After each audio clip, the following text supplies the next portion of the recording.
under DTI. It's a gathering of all the artisans po nationwide. Ito po, ang market nito is for our international buyers. So it's a very good exposure for our MSMEs kasi madidiscover sila ng mga buyers abroad.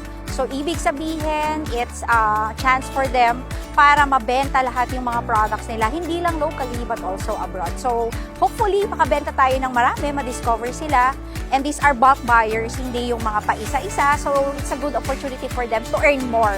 Tapos, ang kagandahan nito, they meet the international standards kaya sila nandito. So, mas malaking opportunity for all our MSMEs.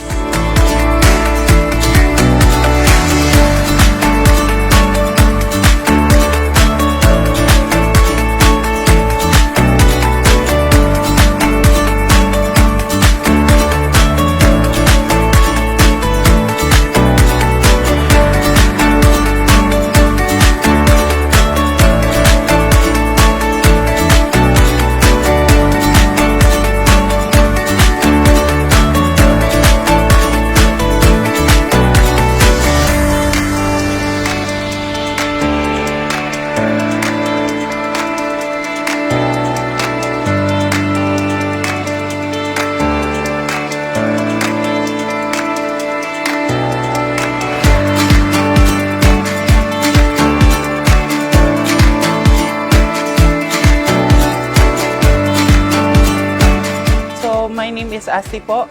Thank you po to Provincial Government of La Union, to Gov. Mario Ortega po sa opportunity po na ito to join Manila Fame, this Manila Fame 2025 day.